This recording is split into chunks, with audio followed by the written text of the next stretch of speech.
G'day guys and welcome to this episode of Tech Tip, Tech and Check and Tip Tuesday. This one is a little different but something that has been requested, and that is because it's all about my camera gear and what I use.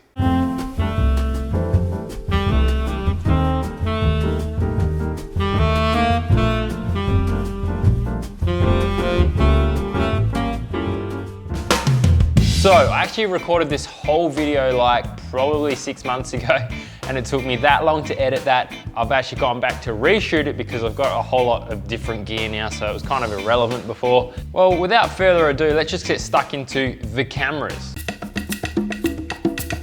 So my main camera that I use is actually what I'm using to record this right now, so I'll show you that in a second, but first we'll start with what I pretty much filmed the whole built not bought series with, and that is a Sony a6300. Now, I've gone for a Sony from the beginning, and you're pretty much gonna stick to what you start with. So if you're a Canon user, you're gonna stay with Canon. If you're a Sony user, you're probably gonna stay with Sony. It's sort of like Toyota versus Nissan, it's like one or the other. So I like all Sony's gear, and everything I've got lenses, and that is for the Sonys. Now, the 6300, it's an affordable camera. I got it secondhand for like, I think it was like 600 bucks, not too expensive, but it is a mirrorless camera and it can shoot 4K. So it was a real big step up from like just a point and shoot or just using your phone. Then actually I went up to a RX10. Now this I bought thinking it was good, and now it's turned out to be not the greatest. Now I've got my new camera, but I still do use this. Now why do I use it? This one has even a smaller sensor than that last one, which means it's not as good a quality.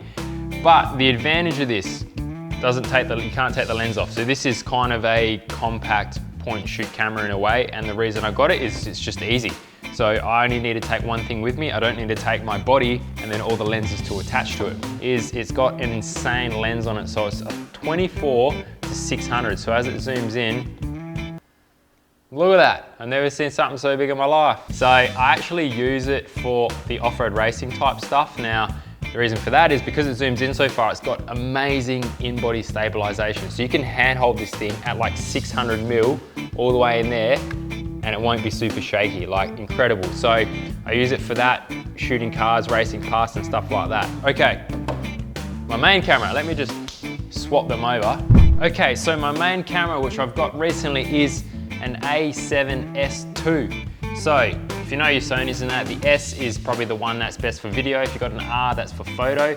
And what that means is this is a full frame sensor. So it's got a massive sensor which attracts a lot of light, which means it's very good in low light conditions. So when I do those interviews in the dark with just the light and a bit of smoke, like that's what it's really amazing for. But this is quite expensive, so I don't use it all the time. If I'm working in the shed and grinding and welding away, I don't want to get it damaged. So I just use my 6300. The other advantage of this, it's got some in-body stabilization, so I can do some handheld stuff and it's not going to be too shaky, which was an issue with the 6300. I'm sure probably some of you out there were commenting about how shaky it was. Other downside, a whole lot of new lenses for this, because it's full frame, means I've got to get all full frame lenses. So we'll move on to lenses next. So to go with this camera being full frame, I've got it's a nifty 50, so it's a prime lens, 50mm. Prime means that it won't zoom in and out, it's purely fixed at 50mm, an amazing lens. So this is actually a Sigma, so the Sigma 50 f1.4. Now, you'll see it's got a variable ND filter on here as well. That's basically like putting sunglasses on your lens. So if it's out in a bright situation, I can darken it down if I do want to go for that lower aperture where it brightens things up. So that's the only lens I've actually got at the moment for this camera. But while I'm here, I'll talk about what else I'm going to get, because it's definitely going to happen, but I just didn't want to wait to film this for them to be here. So the other lens I'm going to go with, which will be sort of my main vlog lens, is a 16 to 35 f2.8. So that's a G series lens. They're about $3 grand, so like that's why I haven't got one just yet, but it will definitely happen. The other lens that is going to be sort of my point and shoot day-to-day stuff is the Sony 24 to 240, so that's got a wicked amount of zoom. I've actually used one before. So that's the main Sony, the a7S II, nifty 50, and then we've got the 16 to 35 and the 24 to 40. We'll look at the lenses of what I've got for the 6300. So I'll swap back to this. Okay, we're back on this camera. So first lens I got, well, I was using the kit lens for ages. That's gone, long gone, they're crap. But I got this, I think it was a 10 to 18 mil. So 10 is quite wide, but being a crop sensor, it's not truly a 10. But this is what I use for vlogging. So when this is facing yourself, you don't even have to hold it that far. It gets a lot of you in there. When you're taking photos of cars and you shoot it really wide, it gives it that huge stance. It makes the car look massive. Again, I've got a variable ND filter on there as well. Then next I got this Zeiss. So the Zeiss is really high quality glass for a Sony camera. A 16 to 70 mil, that's what I'd consider my zoom lens, which I use not too often, but when I'm out filming stuff, I can zoom in. But like I said, that one doesn't have stabilization, so I try and avoid using it because it gets a bit shaky. And then the last lens I got, which is probably my favorite, which is why the reason I got the 50 on the big camera. So it's the Sigma 30mm f1.4, which in full frame terms is a 50mm. So this is what I use for interviews, nice bokeh shots. Because it's on my smaller camera, it can go on the gimbal and get those really smooth panning shots with a bit of bokeh in the background. Variable ND filter as well, probably one of my favorite lenses until I got the full frame stuff. All right guys, so that's all my cameras and lenses in a nutshell there. So next we'll go on to GoPros and drone. Okay, now GoPros. GoPro Hero Black 5. I've got 3 of them at the moment. One of them smashed, like destroyed. So I recently got a new one, which is this one that's not numbered, but I try and number all my gear as well. So this is 1, 2, and the third one is the new one here. So I find like I need a few just to put them on different parts of the car, one facing you, one facing forward, stuff like that. This is my main rig that I've got for in-car footage. So it's just an aluminium case and I can actually put an ND filter on there if I want as well. And it's got the audio converter, so to get some better audio, I've actually got, it's the EMT-008, which is a EDU-TAINMENT mic. So it's a shotgun mic, so it won't get any of the noise from around you. It's just, it'll point directly to the driver, whoever's talking, and it will just pick up their sound. So that's what I use for the in-car stuff. This is the main mount that I use for sticking onto the car. So it's a 3 suction cup. Obviously 3 is better than 1. There's some single ones out there, but I find these more reliable for whacking on the side of the car or on your windscreen. So I've got, I think, 3 of these. I've also got a head mount, a chest mount, and a helmet mount as well. Whole lot of sticky mounts. So actually my car, if I know I'm gonna be filming a lot, which I do, I just put the stickies on there. It's simple, just glued straight to the window rather than playing with these chunky things. The last accessory I got for GoPro is this gimbal. Now it's a Tech WG2 or 3, testing my memory there. I've had this for quite a while actually. Oh, here we go, the WG2. So that just slides in there, you put the GoPro in, and I've actually got a little tripod here so you can set it up. And what it can also do is, this is how I get my moving time lapses. You can press the button 4 times and choose 2 different sections, and what it will do is sweep across that range as you do your time-lapse setting on your GoPro, and that's how you get those moving time-lapse. I think that wraps up all the GoPro stuff. We'll look at the drone. Okay, so the drone, look, for ages I ran the Phantom Advanced 3, I think it was. Too big for me, so I ended up going the Mavic, obviously for its folding out properties, how small it is going traveling. So it's the DJI Mavic Pro. I don't have the new one that's come out. I don't think I need it. I've got an ND filter on that as well. Like I say, it keeps that sun out. It's like sunglasses for the lens. What I'll go through next is audio. Okay, the next thing is audio. Huge thing I stress. It makes your video so much better if you got good audio. Me at the moment, I've actually got one on now. I've gone to these sticky mounts, so my mic is actually underneath my shirt there. And this I've got the second one here, and then obviously the receiver's on the camera right now. So it's the Saramonic UW Mic 10. Now this is one of the only ones on the market that actually has 1 receiver for 2 transmitters. So I can have me and a mate mic'd up and it goes to 1 camera. So I find these really good. Just AA batteries, aluminium construction, quite strong. Sometimes the audio goes a little bit fuzzy when the battery goes flat, but you just gotta keep on top of that. So this is that shotgun mic that I used a lot at the beginning. It was the first mic I bought, and it's just the Rode Video Mic Pro. So it's just got a 9-volt battery in there.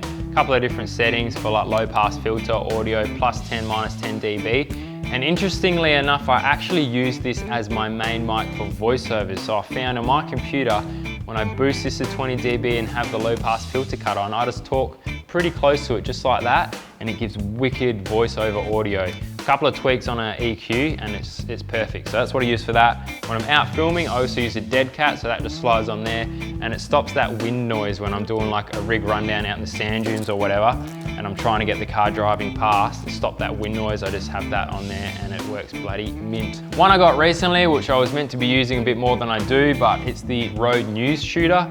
So I've done this when I do interviews and videos around shows and stuff like that, and also when I did the off-road racing series. So this is just Rode's transmitter system, and then the microphone, which you sort of just hold to interview people, stuff like that. Really good audio. I love the sound that it gets out of this thing. So they're my microphones, a couple of lavs, the shotgun, and this news shooter. I think what we'll look at next is just a whole bunch of accessories that I use. Okay, so now we can dive into some accessories and stuff that I've got. First, I'll just start with batteries. I'll just touch on that because I had some issues with going through so many AA batteries, especially with these microphones, and I found these Enelope Pros. Now they're quite a large battery. What is it, 2,450 milliamp hour, so that's quite massive. And then I've just got this Energizer rechargeable pack. So these are just rechargeable batteries. I've got 8 of these. So when I go out shooting for a day, it'll last all day, which is amazing.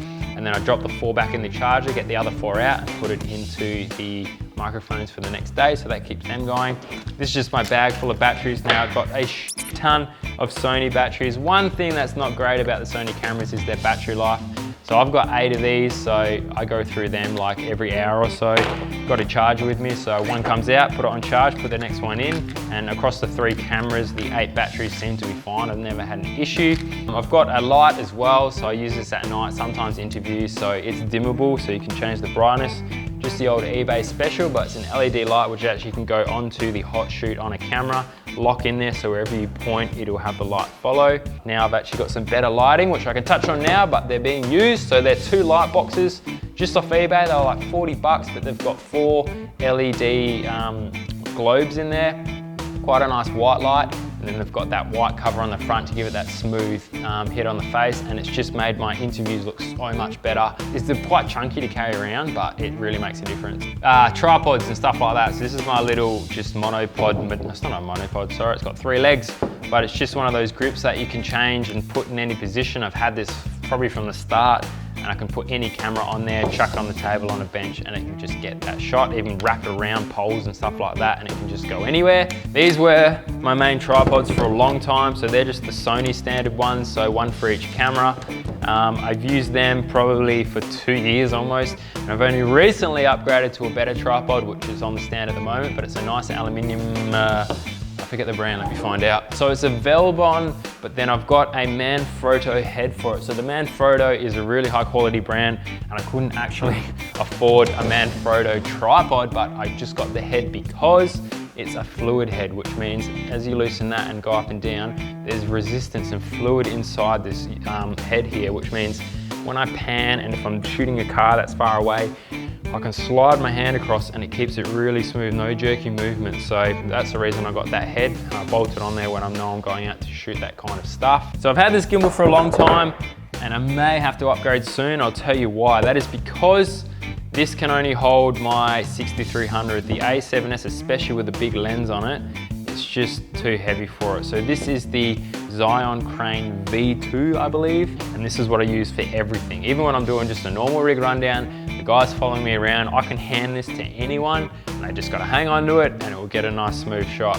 So I use it for all my B-roll stuff, for all my interviews, for all my moving interviewee stuff, and then all the shots taken, even for this video, for all the B-roll stuff, it's shot on this. Well, that's it for this episode of Tech Tip and Tech and Tuesday. Bit of a different one, but something that's requested. Now you guys know what gear I use and what you need to get out filming. And to be honest, you don't need all this crap. You could just start with 1 camera, 1 lens, even your phone. I started with just the shitty bloody kit lens, and then I had like a microphone hooked onto my phone and was talking through that. I think I was just holding my phone. I like to jump into the software and actually sync up all the audio. Like, it was a big process, so you can do what you can afford. So now I've got lavs and that can all sync up, you know, within the camera.